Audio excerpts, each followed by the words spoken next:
리버풀은 수탁이 상위 4위밖에 있을 경우 프리미어리그 최고 득점자 2021-22를 영입할 것이 매우 확실하다고 알려져 있다.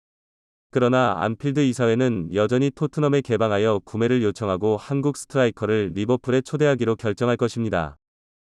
이런 배경에서 손흥민의 생물학적 아버지도 아들이 새로운 정박지를 찾는 것에 대해 입을 열었다. 부분적으로 아들에 대한 정의를 찾기 위해 부분적으로 그는 토트넘이 그의 아들이 자신의 경력의 정상에 오르는 완벽한 출발점이 될 것이라고 믿지 않기 때문입니다. 다가오는 경기에서 콘테는 여전히 수비형 미드필더로 세계 최고의 피니셔를 사용한다면 손흥민이 토트넘을 떠나는 것에 대해 생각할 것입니다. 각 경기에서 손흥민을 사용할 때 콘테의 부적절함과 불편함을 분석해보자. 에버튼과의 경기는 토트넘의 완승으로 끝이 났습니다. 토트넘은 2대0으로 에버튼에게 승리를 가져왔습니다. 후반 59분 케인의 PK와 86분 호이비에르의 추가골이 결과를 만들었습니다. 하지만 축구 전문가들은 토트넘의 경기력이 형편없었다는 반응을 내놓고 있습니다. 콘테의 전술에 또다시 태클을 건 것인데요. 자세한 내용 알아보도록 하겠습니다. 콘테는 에버튼과의 경기에서 343전술을 사용했습니다.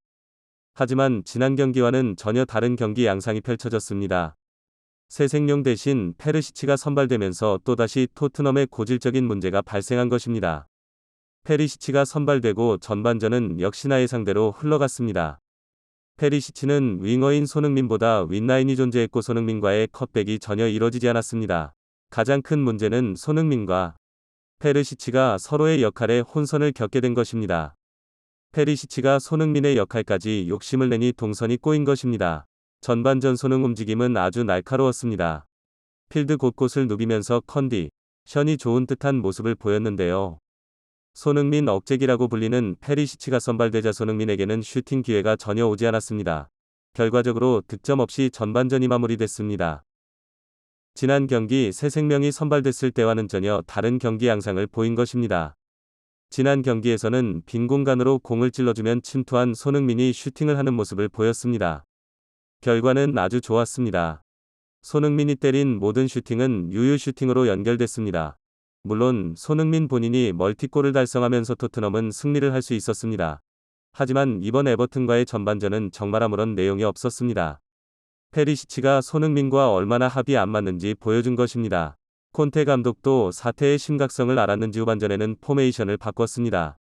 3호의 전술을 사용하면서 손흥민을 케인과 같이 공격수에 배치한 것입니다. 그제서야 토트넘은 좋은 경기력을 보이기 시작했습니다. 더 이상 손흥민의 역할에 욕심을 못 내고 포지션 역할을 제대로 수행하는 것으로 보였기 때문입니다. 후반 손흥민은 골을 기록하지 않았지만 높은 축구 지능으로 팀에 도움이 됐습니다. 경기가 끝나고 영국 축구 매체 스카이 스포츠는 손흥민에 대한 칭찬을 아끼지 않았습니다. 손흥민과 케인이 전방에 배치되고 에버튼은 그들을 과도하게 견제하는 모습을 보였다. 특히 손흥민의 침투를 의식했는지 그에 대한 견제는 아주 심했다. 에버튼의 감독인 램파드는 손흥민을 신경 쓸 수밖에 없었을 것이다. 하지만 손흥민은 높은 축구 지능으로 팀에 큰 기여를 했다. 두 명이 수비수들을 끌고 다니며 공간을 창출했다. 86분, 호이비에르가 득점 찬스를 잡았을 때 손흥민은 호이비에르의 반대편으로 이동하며 공간을 만들었다. 스카이 스포츠에서는 손흥민의 공간 창출 능력이 아주 뛰어나다고 보도했습니다.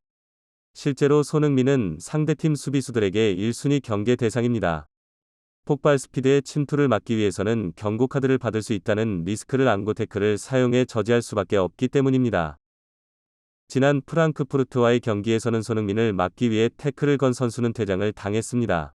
그로 인해 토트넘은 승기를 더 확실하게 잡을 수 있었습니다. 스카이 스포츠는 덧붙여 이런을 했습니다. 우리는 콘테의 전술에 대해 짚고 넘어가야 한다. 이제 모두가 알고 있다. 페리시치의 선발은 손흥민의 경기력을 망치게 한다. 페리시치가 존재함으로써 손흥민의 동선이 복잡해진다. 페리시치가 선발되면 손흥민의 활약을 보기가 어렵다. 둘의 조합이 좋지 않다는 것을 감독인 콘테가 모를 리 없을 것이다. 콘테는 둘의 조합을 다시 생각해봐야 할 것이다. 스카이 스포츠는 손흥민과 페르시치의 조합을 콕 집어 문제를 제기했습니다. 둘의 조합이 좋지 않다는 것인데요. 여러 축구 전문가들은 최소한 페르시치를 선발할 것이라면 포메이션이라도 바꿔야 한다는 주장을 내놓고 있습니다. 손흥민 함께 사용할 때 343 포메이션은 손흥민의 동선을 복잡하게 만든다는 것인데요. 사무의 전술을 사용해 둘의 역할을 확실하고 명확하게 정해야 한다는 의견을 내놓고 있습니다. 콘테는 에버튼과의 경기에서 전반전과 다르게 후반전에는 3호의 전술을 들고 나왔습니다. 343 전술에 대해 위기감을 느꼈는지 재빨리 포메이션을 바꾸면서 플랜 B로 갈아탄 것입니다. 늦었지만 콘테의 선택은 성공적이었고 토트넘은 후반에 2골을 득점하면서 승리했습니다. 하지만 축구 팬들은 콘테의 전술에 대해 의문을 나타내고 있는데요. 초반부터 3호의 전술을 썼다면 압도적으로 이겼을 것이란 주장을 하고 있습니다. 이에 대한 논쟁은 끊이지 않고 있는데요. 여러분의 생각은 어떠신가요? 끝까지 시청해주셔서 감사합니다.